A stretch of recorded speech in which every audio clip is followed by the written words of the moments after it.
Hello everyone, नमस्कार। स्वागत करती हूँ मैं आपके अपने प्यारे से सेशन परिवार गोल्डन एजुकेशन हब में। तो चलिए साथियों, आज हम पढ़ेंगे जो अपने एक तरह से देखिए रीट एग्जाम की दृष्टि से जो हमारा एक सामाजिक मुख्य तो जो भाग है जो इसमें बेस्ट अच्छा रोल प्ले करेगा उसका। देखिए साथियों, इसकी एग्जाम है वो 25 अप्रैल को होना शेड्यूल थी, लेकिन कारणवश ये एग्जाम है वो अभी थोड़ा सा आगे हो गया है। तो हम क्या करते हैं कि क्लास बाय क्लास और टॉपिक बाय टॉपिक हम इसका रिवीजन करेंगे। तो चलिए साथियों, फटाफट से हम करते हैं। आज हम जो रिवीजन करने में जो सबसे पहले हम पढ़ेंगे आज वो है कक्षा 6 का पाठ 1, यानी कक्षा 6 की किताब से हम रिवीजन को स्टार्ट करेंगे। कक्षा 6, 7, 8, 9, 10 इस तरह से हम इनको कंटिन्यू करते हैं। तो चलिए साथियों, जैसे कि आप जानते हैं कि सबसे पहले आप ये जो एक बार से आप अपने पूरी तरह से आप इसको पढ़ चुके हो, लेकिन एग्जाम की दृष्टि से अब हम क्या करेंगे, एक बार फिर से इनका रिवीजन करेंगे। तो अपने इस सुपर से सेशन में सुपर से रिवीजन को स्टार्ट करते हैं। तो सभी साथी मेरे साथ जुड़ जाइए। सभी साथी चैनल को ज़्यादा से ज़्यादा शेयर करें ताकि और भी जो बहुत सारे लोग हैं जिनको इसका फ़ायदा मिले। और सभी साथी ऐसे जो नए स्टूडेंट हैं वो चैनल को सब्सक्राइब करें और बेल आइकन प्रेस करें ताकि आपको जो नई क्लास है उसका नोटिफिकेशन है वो समय पर मिलता रहे। और आप इसी तरह से कंटिन्यू मेरे साथ जुड़िए और हम सब मिलकर एक साथ हम इसका रिवीजन करते हैं। तो चलिए साथियों, आज का जो हमारा टॉपिक है वो है पाठ 1। आज हमारा जो टॉपिक है वह है पाठ 1, यानी कक्षा 6 का पाठ 1 से, यानी इस तरह से हम इसका रिवीजन करेंगे कि पार्ट बाय पार्ट, यानी कोई भी लेसन है वो हमसे छूट नहीं जाए और इसका शॉर्ट एंड स्वीट हम रिवीजन करेंगे। तो चलिए साथियों, स्टार्ट करते हैं। देखिए साथियों, जैसे रात होती है तो रात में हमें छोटे छोटे बहुत से जो खगोलीय पिंड है वो हमें दिखाई देते हैं। जैसे आसमान में बहुत से तारे वगैरह हमें दिखाई देते हैं, चंद्रमा हमें दिखाई देता है। तो देखिए साथियों, जो ये तारे हैं, ये चंद्रमा है, ये दिन के समय भी वैसे ही निकले हुए होते हैं, लेकिन क्या होता है कि दिन में सूर्य का प्रकाश ज्यादा होने के कारण इनको हम देख नहीं पाते हैं। और जैसे ही शाम के समय सूर्य अस्त होता है तो ये तारागण है वो हमें दिखना शुरू हो जाते हैं। जैसे जैसे शाम होती है मतलब बहुत कम संख्या में ये दिखते दिखते और धीरे धीरे करके पूरा आसमान है वो चमकीले जो खंड पिंड है उनसे भर जाता है। तो देखिए साथियों, एक तो क्या होता है कि दिन के समय सबसे पहले सभी साथी मैं आपको नोट्स भी बनवाऊंगी। जिन जिन स्टूडेंट्स के पास नोट्स नहीं बने हुए हैं आप बना सकते हैं, और अगर किसी के पास बने हुए हैं तो आप उनको रिवीजन कर सकते हैं। तो देखिए साथियों, दिन के समय क्या होता है, दिन के समय यानी दिन के समय चंद्रमा चंद्रमा व अन्य तारागण दिन के समय चंद्रमा व अन्य तारागण हमें दिखाई नहीं देते हैं। हमें देते हमें दिखाई नहीं देते हैं। ऐसा क्यों होता है? क्योंकि सूर्य का प्रकाश तेज होता है। क्यों दिखाई नहीं देते हैं? क्योंकि सूर्य का प्रकाश तेज होता है। यानी दिन के समय हमें जो तारे हैं, जो चंद्रमा है वो दिखाई नहीं देते हैं। क्यों नहीं देते? क्योंकि दिन के समय जो सूर्य है उसका प्रकाश होता है वो तेज होता है। और ऐसा क्यों होता है? क्योंकि सूर्य है वो पृथ्वी के थोड़ा ज्यादा नजदीक है, और ज्यादा नजदीक होने की वजह से ऐसा होता है। तो देखिए साथियों, उसके बाद में हम देखते हैं कि जैसे मान लीजिए खगोलीय पिंड, एक शब्द है खगोलीय पिंड। जो ये खगोलीय पिंड है, खगोलीय पिंड किसे कहते हैं? खगोलीय पिंड नाम सुना होगा आपने। तो खगोलीय पिंड किसे कहते हैं? यानी आकाश में जो तारे होते हैं, जो चंद्रमा होते हैं, जो अन्य पिंड होते हैं, ये सभी वस्तुएं यानी सूर्य, चंद्रमा, तारा व अन्य सभी वस्तुएं जो रात के समय हमें आकाश में दिखाई देती है, हम उन्हें क्या कहते हैं? खगोलीय पिंड कहते हैं। उन्हें हम क्या कहेंगे? खगोलीय पिंड कहेंगे। उसके बाद में साथियों नेक्स्ट हम देखते हैं, हाँ आगे हम देखेंगे कि जैसे मान लीजिए हमारी पृथ्वी, जैसे चंद्रमा होता है, यानी चंद्रमा के बारे में अगर हम देखें तो चंद्रमा क्या होता है कि पूर्णिमा और अमावस्या, यानी इसे हम मान लेते हैं पूर्णिमा और इसे हम मान लेते हैं अमावस्या। अमावस्या तो यहाँ यानी एक माह में सूर्य जो चंद्रमा है वो हमें पूरा एक बार ही दिखाई देता है, फिर उसके बाद में ये कम होते होते और अमावस्या आते आते तो बिल्कुल लुप्त हो जाता है। तो ये जो टाइम पीरियड है ये लगभग कितने दिन बाद ऐसा होता है, तो 15 दिन तक बाद ऐसा होता है। यानी पूर्णिमा के 15 दिन बाद में ऐसी स्थिति आती है कि सूर्य है वो छोटा होता बिल्कुल गायब हो जाता है। और जब अमावस्या होती है इस दिन क्या होता है, आसमान साफ होता है। आसमान साफ होता है क्योंकि चांद दिखाई नहीं देता है, आसमान साफ होता है तो हम आसमान का आसानी से निरीक्षण कर सकते हैं। फिर उसके बाद में देखिए अगला पॉइंट, आगे हम देखेंगे कि कुछ खगोलीय पिंड जो होते हैं वो बड़े आकार वाले होते हैं तथा गर्म होते हैं और इनके पास अपना खुद का प्रकाश होता है। यानी कुछ खगोलीय पिंड ऐसे होते हैं जो आकार में भी थोड़े बड़े होते हैं और उनके पास में खुद का अपना प्रकाश होता है, और कुछ खगोलीय पिंड ऐसे होते हैं जिनमें अपना खुद का प्रकाश नहीं होता है। वो अन्य, जैसे मान लीजिए कि चंद्रमा है तो चंद्रमा के पास खुद का कोई प्रकाश नहीं होता है, वह सूर्य के प्रकाश से ही चमकता है। अब उसके बाद में आगे हम देखें तो आगे देखिए साथियों, जो सूर्य है सूर्य भी क्या है, एक तारा है। यानी सूर्य भी एक तारा है, सूर्य भी क्या है, एक तारा ही है। यानी जिस प्रकार हमारे आसमान में असंख्य हमें छोटे छोटे तारे दिखाई देते हैं, उसी प्रकार सूर्य भी क्या है, एक तारा है। लेकिन सूर्य हमें बाकी तारों के बजाय बड़ा क्यों दिखता है, क्योंकि जो अन्य तारे होते हैं वो बहुत दूरी पर स्थित होने के कारण हमें बिल्कुल छोटे छोटे दिखते हैं। जिस प्रकार मान लीजिए कि ऊंचाई पर उड़ते हुए अगर हवाई जहाज को हम देखते हैं तो हमें बिल्कुल छोटा सा छुटकू सा दिखाई देता है, उसी प्रकार सूर्य भी क्या है कि पृथ्वी के नजदीक है। अन्य तारों की अपेक्षा सूर्य पृथ्वी के नजदीक है तो सूर्य हमें बड़ा दिखाई देता है और अन्य तारे हैं वो दूर होने के कारण हमें छोटे छोटे दिखाई देते हैं। सूर्य के समान ही अन्य तारों में भी प्रकाश होता है, लेकिन वो दूर होने के कारण हम तक पहुंच नहीं पाते हैं, जबकि सूर्य पृथ्वी के ज्यादा नजदीक है। और पृथ्वी क्या करती है, अपनी जो जितनी भी ऊष्मा है वो किससे प्राप्त करती है, सूर्य से ही प्राप्त करती है।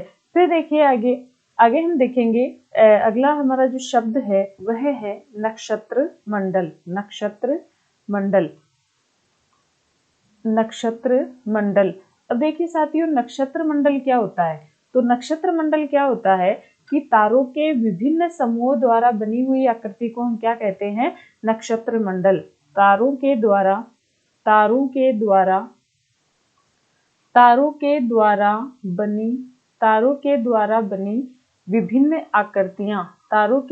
बनी विभिन्न आकृतियां, क्या कहलाती है, नक्षत्र मंडल कहलाती है। तारों के द्वारा बनी विभिन्न आकृतियां क्या कहलाती है, नक्षत्र मंडल कहलाती है।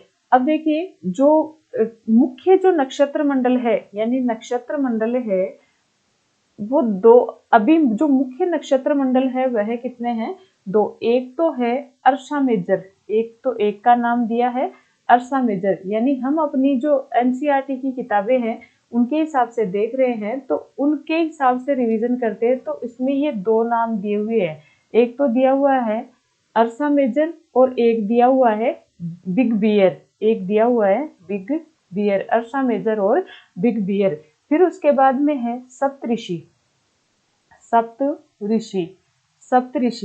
सप्तऋषि किसे कहते हैं, 7 तारों का समूह है। 7 तारों का जो समूह है उसे सप्तऋषि के नाम से जाना जाता है। यानी यदि हम जब आसमान में देखेंगे, निरीक्षण करेंगे तो ये तारे हैं वो एक समूह में हमें दिखाई देते हैं तथा अलग ही स्पार्कलिंग करते हमें दिखाई देते हैं। तो इन तारों के समूह को हम कहते हैं सप्तऋषि। तो ध्रुव तारा, अब देखिए जैसे मान लीजिए कि ये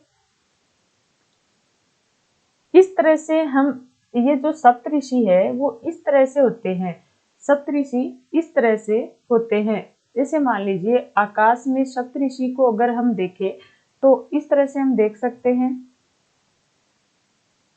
यानी जो सप्तऋषि है इनको हत्ते वाली डेगची के नाम से भी जाना जाता है। इस तरह से अगर इनको मिला दे तो क्या हो गई, हत्थे वाली डेगची के नाम से जाना जाता है, भालू के रूप में जाना जाता है, तो इसलिए इसको नाम दे दिया गया अर्सा मेजर या बिग बियर के नाम से इनको जाना जाता है। तो अगर अगर हम देखें अगर कोई पॉइंट, सेंटर पॉइंट यहाँ है और यहाँ से अगर कोई देख रहा है तो इनकी शीत काल्पनिक रेखा मिलाने से क्या होता है, यहाँ जो स्टार हमें दिखेगा यानी नॉर्थ में, यहाँ नॉर्थ में उत्तर दिशा में जो स्टार हमें दिखेगा वह क्या हो जाएगा, ध्रुव तारा। वह क्या है, ध्रुव तारा। यानी इसको हम क्या कहते हैं, ध्रुव तारा। यानी मैं थोड़ा पेन का कलर चेंज कर लूं, जो ये वाला जो स्टार दिखेगा, ये काल्पनिक रेखा मिलाने से ये जो स्टार दिखेगा इसे हम क्या कहते हैं, ध्रुव तारा कहते हैं। यानी प्राचीन समय में घड़ियों जैसा कुछ नहीं था और जो प्राचीन समय में लोग क्या करते थे, इसी तारे को देखकर समय का पता लगा लिया करते थे। अब उसके बाद में देखिए कि ये जो खगोलीय पिंड होते हैं, खगोलीय पिंड यानी ये जो मैंने खगोलीय पिंड आपको बताया, खगोलीय पिंड किसे कहते हैं, यानी सूर्य, चंद्रमा, तारे, वो सभी चीजें जो रात्रि के समय हमें आकाश में दिखाई देती है उन्हें हम क्या कहते हैं, खगोलीय पिंड। जो खगोलीय पिंड होते हैं इनमें प्रकाश नहीं होता है, खगोलीय पिंडों में अपना प्रकाश नहीं होता है, यानी इनमें अपना खुद का प्रकाश नहीं होता है। और ये किससे चमकते हैं, तारों से चमकते हैं। इनमें खुद का प्रकाश नहीं होता है और ये तारों से चमकते हैं, ये तारों से चमकते हैं। फिर उसके बाद में देखिए नेक्स्ट हम देखते हैं यानी ये खुद के प्रकाश से नहीं चमक कर किससे चमकते हैं, तारों से चमकते हैं। उसके बाद में नेक्स्ट हम देखते हैं कि ये पिंड, ये जो पिंड है, ये जो खगोलीय पिंड है, ये पिंड ग्रह कहलाते हैं, ये पिंड ग्रह कहलाते हैं, ये पिंड ग्रह कहलाते हैं। और ग्रह को अंग्रेजी में क्या कहते हैं, PLANE, प्लेनेट। ग्रह को अंग्रेजी में क्या कहते हैं, प्लेनेट कहते हैं। और प्लेनेट का अर्थ होता है, प्लेनेट कहते हैं, जो प्लेनेट है वो ग्रीक भाषा के प्लेन्टाई शब्द से निकला है। ये जो प्लेनेट है ये है ग्रीक भाषा के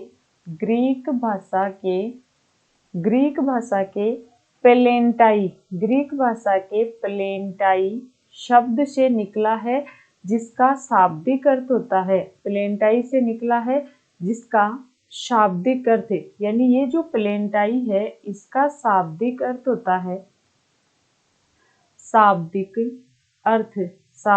अर्थ होता है परिभ्रमण करना, शाब्दिक अर्थ होता है परिभ्रमण करना। यानी प्लेन्टाई जो प्लेनेट है, जो ग्रह है, वो ग्रीक भाषा के प्लेन्टाई शब्द से निकला है और प्लेन्टाई का शाब्दिक अर्थ होता है परिभ्रमण करना। तो ग्रह प्लेनेट का अर्थ हो गया कि परिभ्रमण करना। अब देखिए परिभ्रमण किसे कहते हैं, यानी कोई जो ग्रह होता है उसके चारों ओर जो चक्कर लगाए जाते हैं, यानी जैसे मान लीजिए ये पिंड है, ये कोई जो तारा है या ग्रह है, इसके चारों ओर जो चक्कर लगाएंगे उन्हें हम क्या कहेंगे, प्लेनेट कहेंगे। यानी ये जो चारों ओर चक्कर लगाएंगे एक वर्ताकार कक्षा में, इसे ही हम क्या कहेंगे, ग्रह या प्लेनेट कहेंगे, ग्रह या प्लेनेट कहेंगे। फिर उसके बाद में साथियों नेक्स्ट हम देखते हैं, आगे देखेंगे कि पृथ्वी, हमारी जो पृथ्वी है वह क्या है, नीला ग्रह है। हमारी पृथ्वी को नीला ग्रह के नाम से जाना जाता है, पृथ्वी को नीला ग्रह कहेंगे। और पृथ्वी जो अपना प्रकाश है वो कहाँ से प्राप्त करती है, पृथ्वी को नीला ग्रह कहेंगे। तथा पृथ्वी अपनी जो संपूर्ण ऊष्मा, पृथ्वी ऊष्मा किससे ग्रहण करती है, सूर्य से। पृथ्वी अपनी ऊष्मा है वो किससे ग्रहण करती है, सूर्य से। यानी हमारी पृथ्वी को नीला ग्रह क्यों कहते हैं, क्योंकि जल की अधिकता होने के कारण, जल के कारण हमारी पृथ्वी को नीला ग्रह क्यों कहते हैं, जल के कारण हमारी पृथ्वी को नीला ग्रह कहते हैं। और जो ये पृथ्वी है, इस पृथ्वी के सबसे नजदीक जो तारा है वह क्या है, सूर्य। पृथ्वी के सबसे नजदीक तारा क्या है, सूर्य है, जो पृथ्वी के सबसे नजदीक है। और पृथ्वी को अगर हम बहुत ज्यादा दूरी से देखें तो चंद्रमा जिस प्रकार हमें चमकीला दिखता है वैसे ही पृथ्वी भी हमें चमकीली दिखाई देती है। और पृथ्वी है वो चंद्रमा की तरह ही हमें चमकती दिखाई देती है। तो पृथ्वी को नीला ग्रह कहेंगे। पृथ्वी अपनी अधिकांश ऊष्मा या ऊर्जा यानी संपूर्ण ऊष्मा अगर हम माने तो वो किससे लेती है? सूर्य से लेती है। यानी पृथ्वी अपनी संपूर्ण ऊष्मा किससे लेती है? सूर्य से लेती है। उसके बाद में साथियों नेक्स्ट हम देखते हैं, तो इसके बाद में चलो आगे देखें। अब हम देखेंगे थोड़ा सा सौर मंडल के बारे में, थोड़ा सा सौर मंडल के बारे में देखते हैं। देखिए जैसे मान लीजिए ये हो गया हमारा सूर्य, यानी ये सूर्य हो गया, इसको हम सन मान लेते हैं, ये सूर्य हो गया।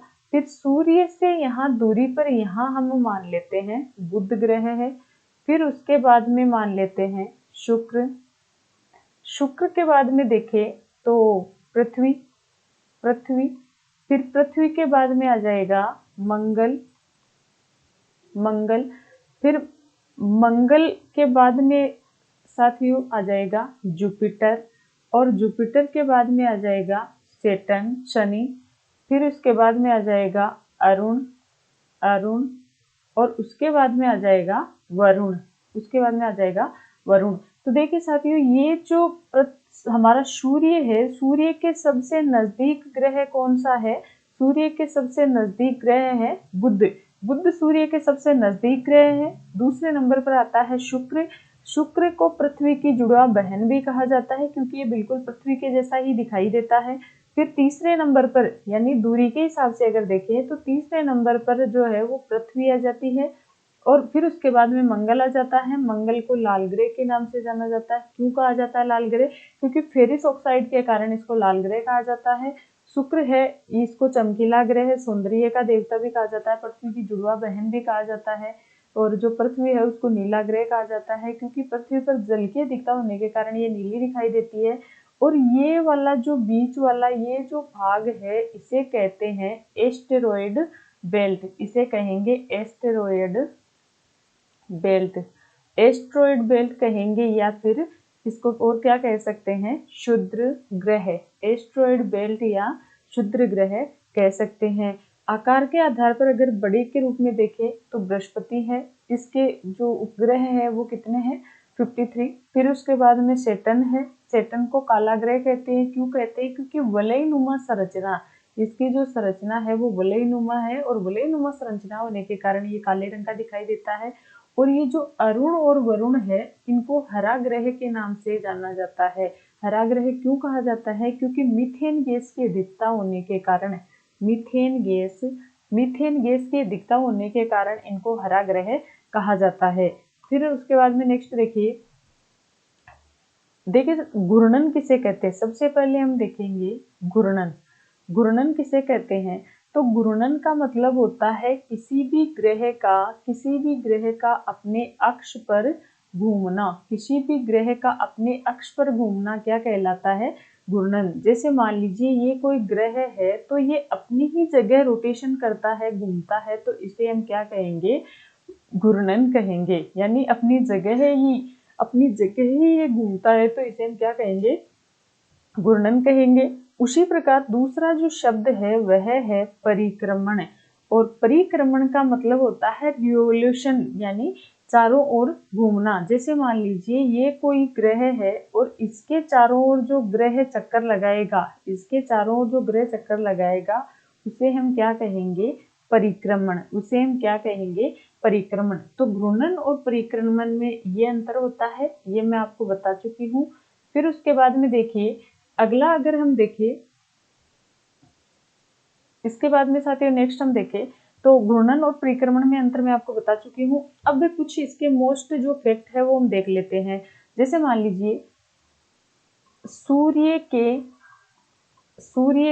नजदीक ग्रह, अगर सूर्य के नजदीक ग्रह पूछे तो हो जाएगा बुध। सूर्य के सबसे नजदीक कौन सा ग्रह आता है? बुध आता है। फिर उसके बाद में पूछे कि पृथ्वी के नजदीक, सूर्य के नजदीक बुध आता है, लेकिन पृथ्वी के नजदीक अगर पूछे तो कौन आ जाएगा? शुक्र। यानी पृथ्वी के सबसे नजदीक ग्रह कौन सा हो जाएगा? शुक्र हो जाएगा। फिर उसके बाद में देखिए पृथ्वी के सबसे नजदीक शुक्र हो जाएगा। फिर उसके बाद में देखिए कि सर्वाधिक दूर, यानी सूर्य से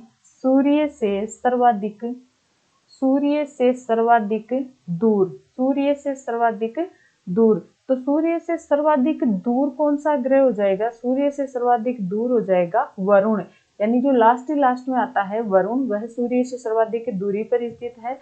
और अगर सूर्य से पृथ्वी का स्थान पूछे, अगर सूर्य से पृथ्वी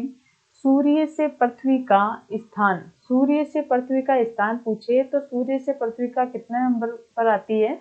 3rd नंबर पर। यानी अगर क्रम के आधार पर हम देखें तो बुध, शुक्र और शनि, इस प्रकार से जो पृथ्वी है वो 3rd नंबर पर आती है। फिर उसके बाद में नेक्स्ट हम देखें, अगर इसको बड़े से छोटे क्रम में अगर हम अरेंज करें, इसको बड़े से छोटे क्रम में अरेंज करने पर तो सबसे पहले आ जाएगा जुपिटर, फिर उसके बाद में आ जाएगा सैटर्न, फिर आ जाएगा यूरेनस, फिर आ जाएगा नेपच्यून, फिर उसके बाद में आ जाएगा जुपिटर, यूरेनस, नेपच्यून, फिर उसके बाद में है अर्थ, वीनस, मार्स और मरकरी।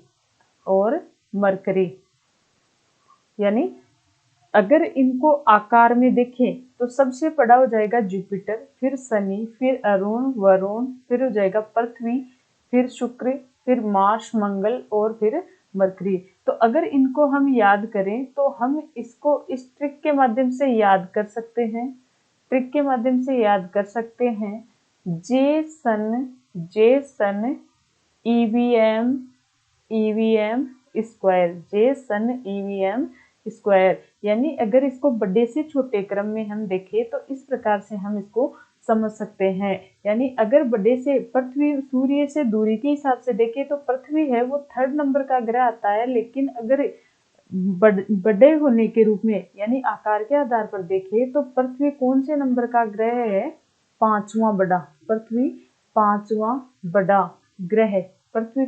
बड़ा ग्रह होता है। फिर उसके बाद में साथियों नेक्स्ट देखें, उसके बाद में देखेंगे पृथ्वी आकार के हिसाब से तो 5वां बड़ा ग्रह होता है, जबकि सूर्य से दूरी के हिसाब से देखें तो 3रा बड़ा होता है। अब देखिए सबसे बड़ा जो ग्रह था, सबसे बड़ा जो ग्रह है वह हो जाएगा बृहस्पति। सबसे बड़ा ग्रह हो जाएगा बृहस्पति, और सबसे छोटा अगर पूछे तो सबसे छोटा हो जाएगा बुध। फिर उसके बाद में नेक्स्ट देखिए, अब अगर हम देखें तो जो ग्रह है इनको 2 भागों में डिवाइड किया गया है। एक तो होता है इनर और एक होता है आउटर। इनर को हम कहेंगे आंतरिक ग्रह और इनको कहेंगे बाह्य ग्रह। तो देखिए साथियों, ये जो आंतरिक ग्रह होते हैं ये आंतरिक ग्रह चट्टानों से बने होते हैं। आंतरिक ग्रह चट्टानों से बने होते हैं, जबकि बाहरी ग्रह होते हैं, ये बाहरी ग्रह गैसों एवं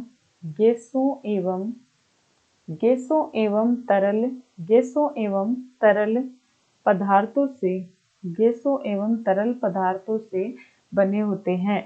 और ये जो आंतरिक ग्रह होते हैं, बाहरी ग्रह होते हैं, तो पृथ्वी को में अगर आकार के हिसाब से हम देखें तो हमारी पृथ्वी से 4 ग्रह तो होते हैं बड़े और 3 ग्रह होते हैं छोटे। 3 ग्रह छोटे वाले कौन कौन से होते हैं? वीनस हो गया, मार्स हो गया और मरकरी। तो ये 3 छोटे होते हैं जबकि 4 बड़े होते हैं। आंतरिक ग्रह चट्टानों से बने होते हैं, जबकि बाहरी ग्रह वो गैसों और तरल पदार्थों से बने होते हैं। और जो अगर प्रश्न बन जाए कि जो एस्ट्रॉयड होते हैं या क्षुद्र ग्रह होते हैं वो कहाँ स्थित होते हैं या कौन कौन से प्लेनेट के मध्य होते हैं, तो आपको इसका आंसर आपको आना चाहिए कि जो मंगल ग्रह है और बृहस्पति है उसके बीच में ये दोनों मौजूद, ये जो क्षुद्र ग्रह होता है ये इनके बीच में होता है। अब अगर हम देखें कि आंतरिक ग्रहों में सबसे बड़ा आंतरिक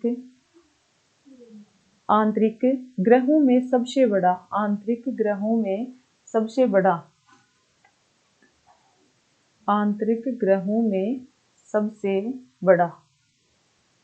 अगर आंतरिक ग्रहों में सबसे बड़ा पूछे तो सबसे बड़ा हो जाएगा ग्रह पृथ्वी। यानी पृथ्वी ग्रह है वो आंतरिक ग्रहों में सबसे बड़ा होता है। और बाह्य में पूछे तो बाह्य में बृहस्पति सबसे बड़ा होता है। बाह्य में बृहस्पति बाह्य में बृहस्पति है वो लार्जेस्ट होता है। अब अगर हम देखें इनके कुछ निकनेम देखें तो जैसे मान लीजिए अगर पूछा जाए हरा ग्रह, हरा ग्रह, हरा ग्रह, तो हरा ग्रह किसे कहते हैं? अरुण या वरुण, अरुण या वरुण, अरुण या वरुण है, इसे हरा ग्रह कहते हैं। क्यों कहते हैं? मीथेन गैस की अधिकता के कारण। क्यों कहते हैं? मीथेन गैस की अधिकता के कारण। फिर उसके बाद में है काला ग्रह, काला ग्रह, तो काला ग्रह किसे कहेंगे? काला ग्रह कहते हैं शनि को। काला ग्रह किसे कहते हैं? शनि को। और शनि को काला ग्रह क्यों कहते हैं? क्योंकि इसकी जो संरचना होती है वो वलय नुमा होती है, इसकी संरचना वलय नुमा होती है, और वलय नुमा संरचना के कारण इसे क्या कहते हैं? काला ग्रह कहते हैं। तो वलय नुमा संरचना कैसे होती है? जैसे मान लीजिए ये ग्रह है, तो इस प्रकार से इसके वलय बने होते हैं, जिसके कारण इसका रंग कैसा दिखाई देता है? काला रंग इसका दिखाई देता है। फिर उसके बाद में नेक्स्ट देखते हैं लाल ग्रह, लाल ग्रह, लाल ग्रह, लाल ग्रह किसे कहते हैं? जो मंगल है, मंगल को क्या कहते हैं? लाल ग्रह कहते हैं। क्यों कहते हैं मंगल को लाल ग्रह? क्योंकि जो फेरिसो ऑक्साइड, मंगल को लाल ग्रह क्यों कहते हैं? फेरिसोफेरिक ऑक्साइड, फेरिसोफेरिक ऑक्साइड के कारण मंगल को क्या कहते हैं? लाल ग्रह कहते हैं। फिर उसके बाद में है नीला ग्रह, नीला ग्रह, तो नीला ग्रह किसे कहते हैं? पृथ्वी को। नीला ग्रह किसे कहते हैं? पृथ्वी को। और पृथ्वी को नीला ग्रह क्यों कहते हैं? वाटर की अधिकता के कारण पृथ्वी को क्या कहते हैं? नीला ग्रह। अब उसके बाद में देखिए जो शुक्र ग्रह है, शुक्र ग्रह, तो शुक्र ग्रह को और किन किन नामों से जाना जाता है? बहुत बार प्रश्न बनता है, क्योंकि ये ज्यादा इंपॉर्टेंट होता है, इसमें से ही लगभग प्रश्न बनते हैं। तो शुक्र ग्रह को क्या क्या कहते हैं? शुक्र ग्रह को कहते हैं सौंदर्य का देवता, सौंदर्य का देवता, सुबह, सुबह या सांझ का तारा, सुबह या सांझ का तारा, सौंदर्य का देवता, सुबह या सांझ का तारा। उसके बाद में चमकीला, चमकीला ग्रह, यानी अगर चमकीला ग्रह पूछे तो चमकीला ग्रह हो जाएगा शुक्र। और पृथ्वी की बहन, पृथ्वी की जुड़वा बहन, पृथ्वी की बहन, तो शुक्र ग्रह है, उनको इन निक नामों से जाना जाता है। तो देखिए साथियों, जो हमारा सौर परिवार होता है, हमारा सौर परिवार, यानी हमारा जो सौर परिवार होता है, इसमें ये जो सौर परिवार होगा, तो सौर परिवार का मुखिया, सौर परिवार का मुखिया, सौर परिवार का मुखिया कौन होता है? सूर्य। सौर परिवार का मुखिया कौन होता है? सूर्य। जैसे मान लीजिए ये है ग्रह, ये है ग्रह। अब ये ग्रह, अब देखिए ग्रह के बारे में अगर हम देखें तो ग्रह है वो दो प्रकार से गति करता है। एक तो होता है घूर्णन और एक होता है परिक्रमण, जो मैं आपको बता चुकी हूँ। घूर्णन का मतलब होता है अपने अक्ष पर घूमना, घूर्णन का मतलब होता है अपने अक्ष पर घूमना, जबकि परिक्रमण का मतलब होता है किसी ग्रह के चारों ओर घूमना। तो घूर्णन है ये भी दो प्रकार से होता है, और परिक्रमण है ये भी दो प्रकार से होता है। अब देखिए घूर्णन में सबसे कम समय कौन लेता है? घूर्णन में अगर मिनिमम समय हम देखें तो घूर्णन में मिनिमम समय कौन लेता है? जुपिटर। जुपिटर है वो कम समय लेता है, लगभग 10 घंटे, यानी अपने अक्ष पर घूमने में जुपिटर यानी बृहस्पति जो ग्रह है वो सबसे कम समय लेता है, लगभग 10 घंटे। और अगर मैक्सिमम पूछे, अगर मैक्सिमम पूछे तो जो वीनस है, वीनस ग्रह है ये 243 डे लेता है। वीनस ग्रह कितने डेज लेता है? 243 डे। और परिक्रमण में अगर हम पूछे, परिक्रमण में मिनिमम समय कितना होता है? तो जो परिक्रमण में मिनिमम समय अगर हम देखें तो बुध ग्रह 88 दिन, यानी कम समय लेता है परिक्रमण काल में। चारों ओर परिक्रमण यानी सूर्य के चारों ओर चक्कर लगाने में बुध ग्रह 88 दिन में एक चक्कर पूरा करता है। लेकिन अगर हम मैक्सिमम की बात करें, अगर हम मैक्सिमम की बात करें तो वरुण है वो 165 ईयर, कितने समय? 165 ईयर वो ले लेता है। तो इस प्रकार से हम देखें, अब जो हमारा सौरमंडल है ये किस किस से मिलकर बना है, तो सौरमंडल किस किस से मिलकर बना है, ग्रह है, उपग्रह है, ग्रह है, उपग्रह है, फिर उसके बाद में जो खगोलीय पिंड है, ग्रह है, उपग्रह है, खगोलीय पिंड, खगोलीय पिंड और क्षुद्र ग्रह, खगोलीय पिंड और क्षुद्र ग्रह, इन सब से मिलकर वो सौरमंडल है वो बनता है। देखिए साथियों, एक ग्रह और था, पहले हमारे ग्रह है वो कुल 9 ग्रह थे, जिनमें जो 9वां ग्रह था वह था प्लूटो। 9वां ग्रह था वह क्या था, प्लूटो। और ये प्लूटो है, इसको 2006 में ग्रहों की श्रेणी से हटा दिया गया। इसको क्यों हटा दिया गया, इसको बोना ग्रह क्यों कहा गया, क्योंकि जब ये सूर्य के चारों ओर चक्कर लगाता था तो ये दूसरे ग्रहों के बीच में आने लग गया था, इसलिए इसको बोने ग्रह का दर्जा दे दिया गया और इसे ग्रहों की श्रेणी से हटा दिया गया है। अब उसके बाद में साथियों नेक्स्ट हम देखें तो अगला है कि पृथ्वी, सबसे पहले हम देखेंगे थोड़ा सा पृथ्वी के बारे में और देख लेते हैं। पृथ्वी, पृथ्वी, पृथ्वी है ये ध्रुवों के पास कैसी है, चपटी। पृथ्वी ध्रुवों के पास चपटी है, ध्रुवों के पास चपटी है। किस प्रकार से, जैसे मान लीजिए ये पृथ्वी अगर हम बनाए तो इस तरह से अगर हम पृथ्वी को बनाए तो पृथ्वी ध्रुवों पर कैसी है, चपटी। और ये जो इसका चपटा आकार है, इस आकार को क्या कहते हैं, भू-आभ। इसको क्या कहते हैं, भू-आभ। और भू-आभ का अगर शाब्दिक अर्थ देखें, भू-आभ का शाब्दिक अर्थ देखें तो भू-आभ का शाब्दिक अर्थ होता है पृथ्वी के समान, पृथ्वी के समान आकार, पृथ्वी के समान आकार, उसे क्या कहते हैं, भू-आभ। पृथ्वी के समान आकार को क्या कहते हैं, भू-आभ। और पृथ्वी है ये, पृथ्वी 2/3 यानी पृथ्वी के अगर कुल भाग को हम 3 भाग माने तो इसके 2 हिस्से हैं वो जल से ढके हुए हैं, यानी 2/3 भाग है वो जल से आवृत है। और जल से ढके होने के कारण हमारी जो पृथ्वी है वो कैसे रंग की दिखाई देती है, नीलाग्रह, यानी पृथ्वी कैसी दिखती है, नीलाग्रह। तो ये थे पृथ्वी। अब उसके बाद में देखते हैं साथियों हम चंद्रमा के बारे में। इसके बाद में हम देखेंगे चंद्रमा के बारे में, चंद्रमा के बारे में। अगर हम चंद्रमा के बारे में देखें तो चंद्रमा है वो पृथ्वी का एकमात्र उपग्रह, पृथ्वी का एकमात्र एकमात्र उपग्रह है। चंद्रमा पृथ्वी का एकमात्र उपग्रह है। फिर उसके बाद में नेक्स्ट देखते हैं, चंद्रमा पृथ्वी का एकमात्र उपग्रह है। फिर उसके बाद में अगर हम देखें तो चंद्रमा के जो पृथ्वी है का व्यास होता है, चंद्रमा चंद्रमा चंद्रमा का व्यास कितना है, तो चंद्रमा पृथ्वी के व्यास का, पृथ्वी के व्यास का 1/4 है। चंद्रमा है वो पृथ्वी के व्यास का 1/4 है, यानी चंद्रमा का व्यास पृथ्वी के व्यास का 1/4 भाग ही होता है। फिर उसके बाद में दूसरा पॉइंट अगर देखें तो ये पृथ्वी के नजदीक होने के कारण, पृथ्वी के नजदीक, पृथ्वी के नजदीक यानी पृथ्वी के नजदीक होने के कारण चंद्रमा है वो बड़ा दिखता है। चंद्रमा कैसा दिखता है, बड़ा दिखता है। फिर उसके बाद में देखिए अगर चंद्रमा की दूरी पूछे, पृथ्वी से दूरी कितनी है, तो अगर इसकी डिस्टेंस अगर हम देखें तो इसकी डिस्टेंस हो जाएगी 3,84,400 किलोमीटर, इसकी डिस्टेंस हो जाएगी। फिर उसके बाद में नेक्स्ट हम देखें कि पृथ्वी से अगर हम चंद्रमा को देखें, पृथ्वी से देखने पर,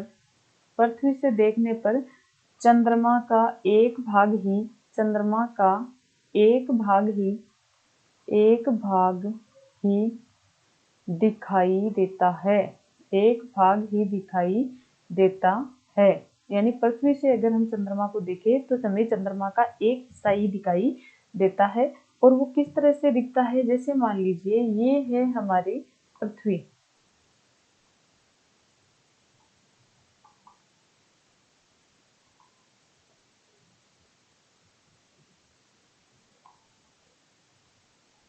ये पृथ्वी है, ये है पृथ्वी और ये है चंद्रमा।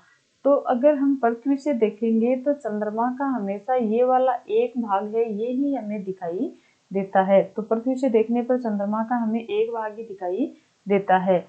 अब जो ये चंद्रमा है इसकी सतह कैसी है, यानी चंद्रमा की अगर हम सतह देखें तो इसकी सतह पर क्या है, पर्वत है और गड्ढे। पर्वत और गड्ढे होने के कारण पूर्णिमा के दिन अगर हम चंद्रमा को देखते हैं तो इसमें हमें क्या दिखाई देती है, छाया दिखाई देती है। तो वो क्या है, पर्वत और गड्ढे, यानी इसका धरातल है वो ऐसा है। और यहाँ पर जीवन क्यों नहीं पाया जाता, क्योंकि यहाँ पर पृथ्वी के समान अनुकूल परिस्थितियां नहीं है, इसलिए ऐसा होता है। अब देखिए एक शब्द आया था क्षुद्र ग्रह, क्षुद्र ग्रह। तो ये जो क्षुद्र ग्रह ये क्या होते हैं, क्षुद्र ग्रह क्या होते हैं, ये क्षुद्र ग्रह यानी ग्रहों से, यानी बहुत सालों पहले जो एक बड़ा ग्रह था और कई वर्षों पहले विस्फोट होने के कारण ये कई टुकड़ों में, छोटे छोटे टुकड़ों में क्या हो गया, बट गया, टूट गया। जो ये छोटे छोटे टुकड़े थे ये सूर्य के चारों ओर वर्ताकार गति कक्षा में क्या करने लगे, गति करने लगे। इन्हें हम क्या कहते हैं, क्षुद्र ग्रह। तो क्षुद्र ग्रह है वो ग्रह का ही टुकड़ा होता है, अंश होता है। तो ये सूर्य के चारों ओर चक्कर लगा लेते हैं। और ये जो चंद्रमा है ये पृथ्वी का एक चक्कर लगाने में लगभग 27 दिन का समय लेता है। चंद्रमा अगर पृथ्वी का चक्कर लगाता है तो लगभग 27 दिन का समय लेता है। अब उसके बाद में देखेंगे उल्का पिंड। नेक्स्ट हम देखेंगे उल्का पिंड। उल्का पिंड, अब देखिए उल्का पिंड किसे कहते हैं, यानी उल्का पिंड क्या होते हैं कि ये जो उल्का पिंड है ये पत्थरों के टुकड़े, यानी पत्थरों के छोटे छोटे, पत्थरों के छोटे छोटे टुकड़े, यानी पत्थरों के छोटे छोटे जो टुकड़े होते हैं उन्हें क्या कहते हैं, उल्का पिंड कहते हैं। तो ये उल्का पिंड क्या करते हैं कि सूर्य के चारों ओर चक्कर लगाते हैं, वर्ताकार गति में सूर्य के चारों ओर चक्कर लगाते हैं। तो जब ये सूर्य के चारों ओर चक्कर लगाते हैं और पृथ्वी के वायुमंडल में, यानी ये जो पृथ्वी है इस पृथ्वी के वायुमंडल में जब ये प्रवेश करते हैं तो घर्षण के कारण क्या हो जाते हैं, जलने लग जाते हैं। और जलने के कारण ये जलकर क्या हो जाते हैं, नष्ट हो जाते हैं। कई उल्का क्या करते हैं, पूरी तरह से नहीं जलते, पूरी तरह से नहीं जलते, पूरी तरह से नहीं जलते हैं। और पूरी तरह से नहीं जलने के कारण वो पृथ्वी के धरातल पर आकर गिर जाते हैं और वहां पर एक गड्ढा है वो शेप बना देते हैं। और उस गड्ढे में जब वर्षा का जल भर जाता है तो वो एक झील का रूप ले लेता है। और ऐसे बनी हुई झील को हम कहते हैं क्रेटर झील। ऐसे बनी हुई झील को, यानी उल्कापिंड के गिरने से जो झील बनती है उसे हम क्रेटर झील कहते हैं।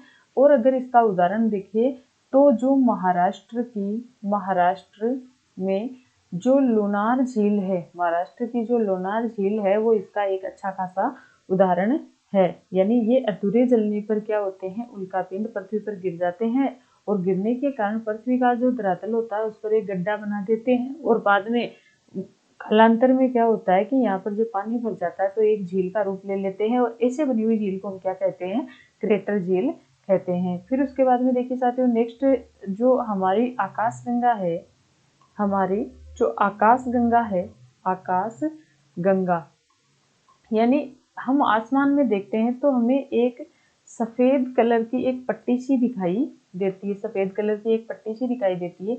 तो ये पट्टी सी क्या होती है, लाखों तारों का समूह है। ये पट्टी क्या होती है, लाखों तारों का समूह है। और ये जो लाखों तारों का समूह वाली ये पट्टी होती है इसे ही हम क्या कहते हैं, आकाशगंगा कहते हैं। और हमारी जो आकाशगंगा है उसका नाम है मिल्की वे। अंग्रेजी में इसको हम मिल्की वे कहते हैं, जबकि हिंदी में कहते हैं इसे दुग्ध मेखला। मिल्की वे या हिंदी में कहते हैं दुग्ध मेखला।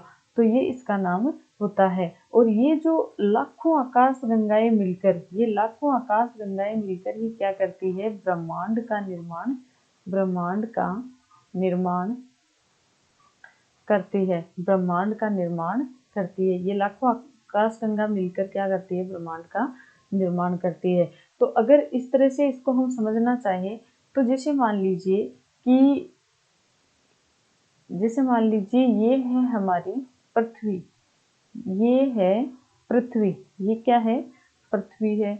अब ये पृथ्वी है तो जाहिर सी बात है पृथ्वी के कहाँ स्थित है, पृथ्वी सौरमंडल में। पृथ्वी कहाँ स्थित है, सौरमंडल में, यानी ये हमारी पृथ्वी है और ये सौर परिवार का हिस्सा है, तो ये सौरमंडल में है।